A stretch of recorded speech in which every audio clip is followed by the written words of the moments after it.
montrer comment fonctionne le Lumix de Panasonic, le F28. Donc on va devoir passer du bouton IA en mode manuel. Ensuite, pour faire une prise de vue en mode manuel avec des mouvements, rien de compliqué. Il faut appuyer sur Display pour afficher l'écran correctement. Appuyer une, deux ou trois fois pour faire échanger les menus qui apparaissent sur les écrans. Voilà. Donc on va travailler avec l'écran et quelques informations supplémentaires. Il nous faut voir les chiffres en bas, donc tout va bien. Je vais tout d'abord faire attention à ce que nous on appelle l'autofocus. On va essayer de le positionner sur autofocus simple. Ensuite, je vais changer la façon dont il travaille pour le ciblage avec le collimateur. Le rectangle ici permet de, lorsqu'il est validé, au centre, choisir la cible qui va identifier le sujet. Voilà. Cette cible, je peux le grossir avec la molette. Ce carré donc se réduit ou grossit en fonction du mouvement de ma molette. Je positionne la cible où je veux et j'appuie sur le déclencheur à mi-course. Si j'ai besoin de changer les ISO, rien de compliqué, il faut que j'appuie sur le bouton ISO et ensuite je change avec la molette la valeur des ISO. 100 ISO, c'est pour le soleil. 200 à 400, c'est quand il fait un peu sombre et des nuages. Et 800 quand il pleut ou qu'il commence à faire nuit. Voilà.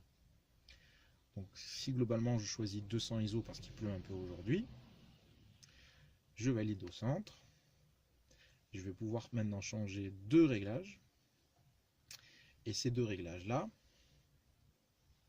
sont la vitesse, avec l'idée que quand le chiffre est jaune, je peux modifier la vitesse avec la molette. Et lorsque on voit une barrette rouge apparaître sur l'écran, c'est parce que tout simplement, le chiffre de la vitesse n'est pas un bon chiffre. Ça risque de provoquer une image trop sombre ou trop lumineuse. C'est un conseil technique donné par l'appareil lui-même. Donc j'essaye de faire en sorte de choisir une vitesse assez agréable.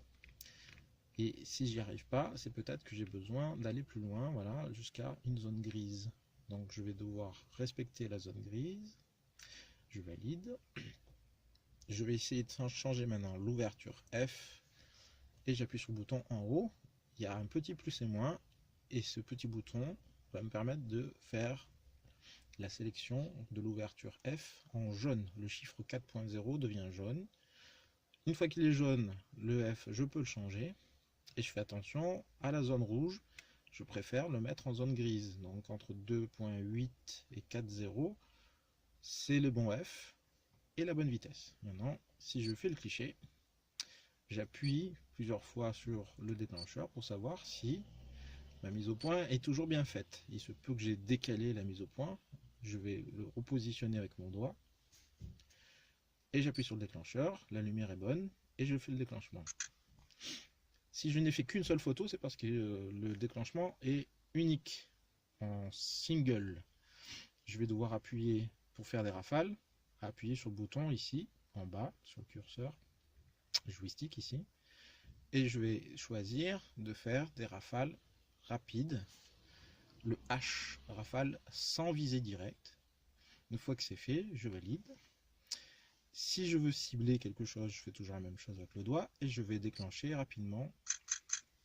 Donc ça fait des multiples rafales. Voilà.